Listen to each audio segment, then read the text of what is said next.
স্বাগত জানাচ্ছি happy ten ডায়েরিজে। কোথাও একটা ঘুরতে চলেছি, কোথায় যাচ্ছি শুনে নিন আমাদের মুখ থেকেই। Good morning.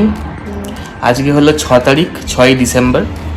তো আমরা একটা উইকেন্ড আউটিং করছি, সেটা হলো মন্দারমণিতে। তো এখন ঘড়িতে বাজে দেখতে পাচ্ছ 6টা বাজতে 10। আমাদের বাস প্ল্যানেট থেকে 7:15 বাস গ্রিন লাইন। তো চলো ওখানে গিয়েই সব কথা হচ্ছে। ঝটপট ট্যাক্সি নিয়ে রওনা দিয়েছিলাম আমরা গ্রিন লাইন বাসের উদ্দেশ্যে স্প্ল্যানেটে। ওখানে গিয়ে বাকি কথা শুনে নিন। আমরা এখন চলে এসেছি স্প্ল্যানেটে, আর এইটা পিছনে হচ্ছে গ্রিন লাইনের বাস কাউন্টার। এখান থেকে আমাদের বলা হলো কি 7:10-এ আমাদের বাস দেওয়া হবে, 7:15-তে আমাদের বাস ছাড়া হবে। তো বাসে তারপরে আমি জানাচ্ছি আমরা কখন পৌঁছাচ্ছি। দাঁড়িয়ে আছি, ঘড়ির কাঁটায় 7:40। এখনো বাস ছাড়েনি। এখনো বাস ছাড়িনি, টাইম ছিল 7:15। লেটে চলছি, সুতরাং লেটে পৌঁছাবো। তো এখান থেকে নেক্সট স্টপ যাবে কোলাঘাট। কোলাঘাটে নেমে তখন দেখা হচ্ছে।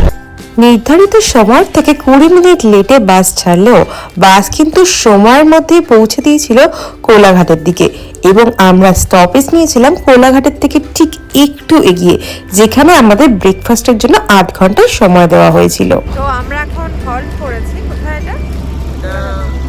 কোলাঘাট পেরিয়ে, কোলাঘাটের থেকে একটু সাইডে হল্ট করেছি ব্রেকফাস্টের জন্য। বাড়ি দিয়ে বানিয়ে নিয়ে যাওয়া ম্যাগি দিয়ে আমাদের ব্রেকফাস্ট সারলাম, আর তারপর কিছুক্ষণের মধ্যেই আমরা পৌঁছে গেলাম চাউল খোলাতে। মানে 11:30 নাগাদ ঠিক সময় মতোই চাউল খোলাতে পৌঁছে গিয়েছিলাম।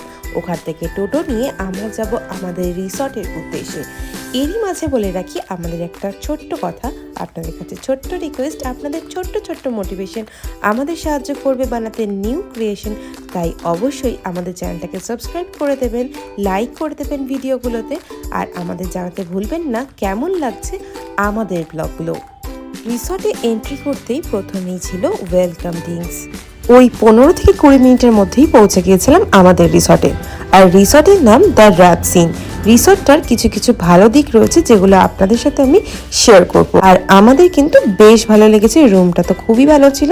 ঝটপট ফ্রেশ হয়ে আমরা নিচে গিয়েছিলাম রিসর্টেই লাঞ্চটা আজকে করব, যেহেতু তখন ঘড়িতে বেজে গিয়েছিল 1টা, তাই কোথাও আর যাওয়ার সুযোগ হয়নি। সেই জন্য আমরা এখান থেকে অর্ডার করেছিলাম ঝুরি আলু ভাজা, ডাল, সাদা ভাত, আর তার সাথে রয়েছে চিংড়ি মাছের মালাইকারি, সাথে নিয়েছিলাম অল্প একটু স্যালাড।